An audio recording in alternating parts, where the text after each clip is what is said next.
What's up, family? Welcome back to the Stop Sinking Show, where we go from struggle to flow.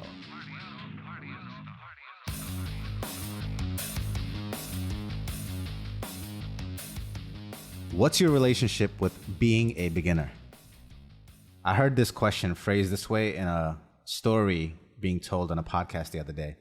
The speaker had their therapist ask them this question. And I thought it was an important way to phrase this question to add to this topic that I'm sure I've touched on in the past.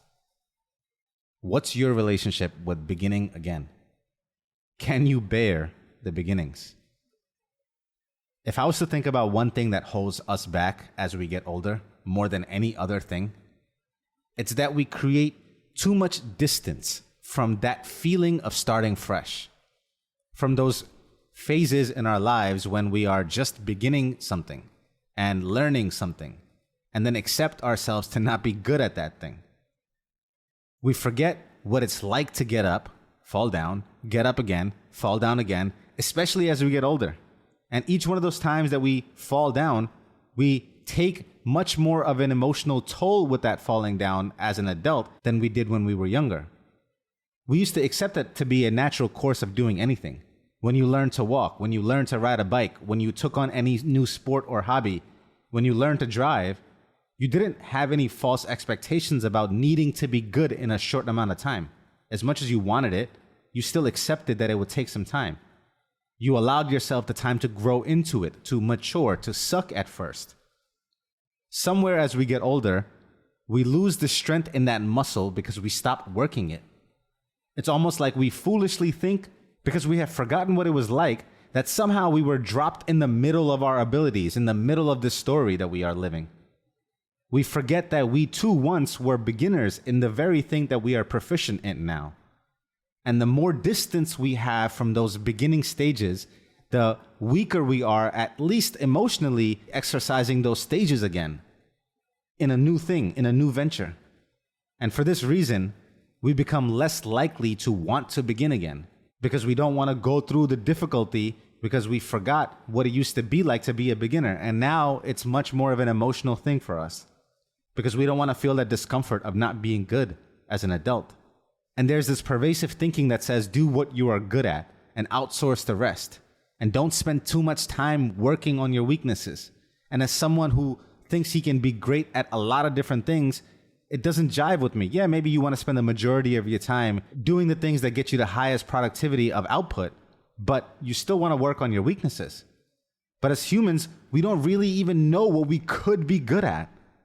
We have no idea where the ceiling of our potential is.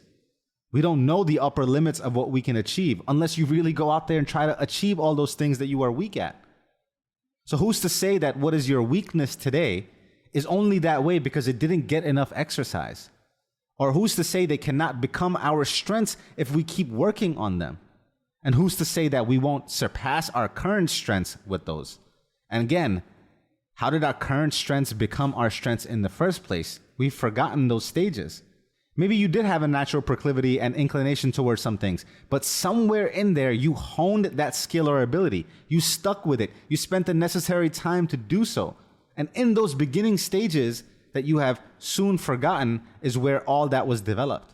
And then when we get older, these abilities, then whatever we are good at, then pad our ego identities.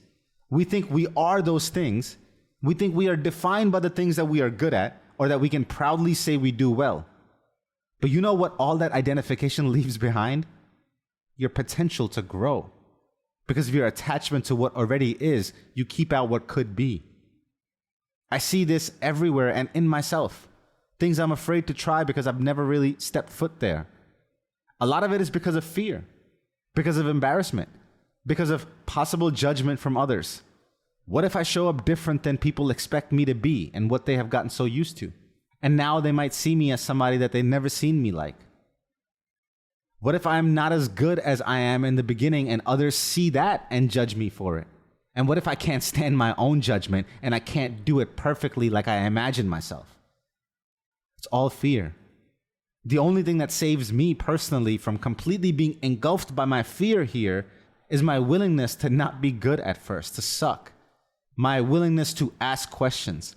my willingness to give someone else the power to be better than me and show me the way, my willingness to put myself in the shoes of a student. And I have and constantly reap the benefits of this willingness because it allows me to learn from everyone. And one moment of humbling yourself, that one moment, and listening fully and applying the advice of someone else can be the seed for you being looked at as an expert in a year or 2 or 3 or 5 or a decade later. But it has to start with those phases. So much of what you can be known for tomorrow is being held down and gated by this willingness to concede to the lack of knowledge that you have today, to accept it. And in that acceptance, you open the door for growth. 2 years ago, when I entered the gym, which was still a decade of being into fitness consistently. 2 years ago, when I entered this gym, I could have easily had an ego about what I knew and what I've done, but I didn't. And anytime I saw a free moment from a trainer, I asked them for tweaks and tips on specific movements that I had been practicing to make the exercise more efficient or more impactful. And today, 2 years after constantly doing that, I am now an amalgamation of 10 different trainers' knowledge and tidbits all into one person. Now the sum of all of their information that I possess and have practiced is greater than any one trainer or the person in the gym. If you go to any one of them, they won't be able to give you the wealth of information that I soaked up from all of them. All because I dialogued and asked for help and then was a good steward of that help because I actually took their advice and adjusted and incorporated it. And when people who help you see that you actually take their help, you're not just an asshole, you're not just going to take their advice and not do anything about it and waste their time. If they see that you are actually applying it, they're more willing to help you again. And this is unfortunately quite the polar opposite of what I see with most people in the gym. Trainers don't even go up to many people doing exercises wrong in the gym because of the rigidness that they have experienced with them. Because they themselves as trainers are humans, have a heart, and get upset when someone is given advice, when they take the effort to do it, and the person just goes back and does it their own way, like the way that they wanted to do it in the first place, as wrong as it can be. And I see so many people who come to the gym regularly with good intentions and clearly are trying to put in effort, but won't humble themselves to ask for suggestions and then actually apply those suggestions. They just rather show up every day and do whatever they're doing and continue to do it. And then, unsurprisingly, not see any results for months on end, if ever. And then on top of their bad form and poor exercise mechanics, they continue to look for what feeds their ego by adding more and more weight to the bar and do even worse movement patterns and to eventually get hurt or, again, not see any progress. Why? All because they could not accept themselves as a beginner. A part of them deludes themselves to think that they can keep up with everyone else around them. And even though reality is showing them that they haven't done the foundational work to do so. When I started squatting last year, I would put 10 pounds on each side or just squat the empty 45-pound bar. 15 pounds on each side was my top set for 8 reps. That was the heaviest I ever went. I practiced this movement with those weights for months, no matter how much temptation from others or judgment that I might have been getting looking like the weak one. And today, even though I still can't keep up with the weights a lot of people lift, I'm comfortably squatting 2 plates with great form. This only happened because I allowed myself the time to suck. And I probably still suck, which means I keep the door open for suggestions and discussion. I don't automatically believe I am right. And I am always ready to step foot in the student's shoes again. And this is a growth mindset. And with our generation having access to the best of the best at clicks of our fingers and living in a 2-hour delivery world, 10-minute deliveries here in India, 10 minutes. People think that they should be just as easily as good as what they see online, just as amazing as the people they see, even though they can't see the buried glacier of work, sweat, and tears of 20 years that it took for them to become that overnight success.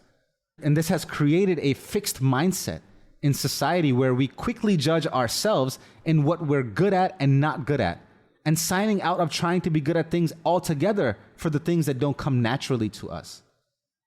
My nephew won't even play soccer at lunch with his friends because he says I'm not good. And where he got to thinking that he should be good while standing on the sidelines is an interesting thing to ponder.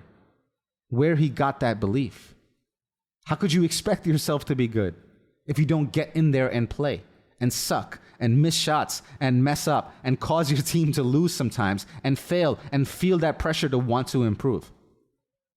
You have to be willing to fail over and over again and let that do its work on you. The people that win aren't the ones that don't fail. They're the ones that don't quit, that come back again. Not quitting is how you get good at anything. But we have a societal weakness of our beginner muscle. In The Life of Brian, the Monty Python movie, there's a scene that recalls a biblical story in which a beggar complains that Jesus cured him of his leprosy, making it harder for him to make a living begging now. He says, I was hopping along, minding my own business, and all of a sudden, up he comes and cures me. 1 minute, I'm a leper with a trade. Next minute, my livelihood is gone. Bloody do-gooder.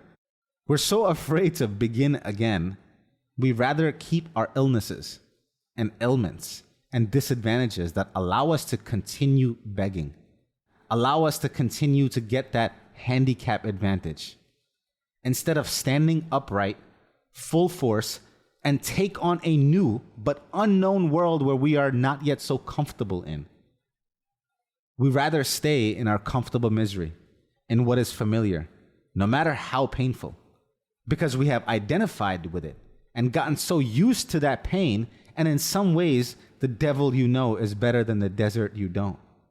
Because the real problem is, the most painful thing is that when we uproot ourselves from what we think of ourselves, the most painful part is that unknown phase where we don't know who we are, we don't belong where we came from, and we don't belong to where we are going. And until then, we don't know who we are. And we fear having to roam the desert for 40 years just to rediscover and land again. And it's almost better to this part of us to stay in the tyranny we are familiar with than to go on that trek that is uncertain, that uncertain road that may or may not lead to liberation. So again, I ask you, what is your relationship with beginning again? Can you accept yourself as a budding baby artist or technician again? Can you allow yourself the grace to accept your need for improvement in that area? Can you then give yourself the time without seeing immediate results and gratification from the effort spent? Can you allow yourself to begin again? All that you can be lies behind the positive answer to these questions. Can you bear another beginning? I love you, family. Stay true always. I'll see you on the next show.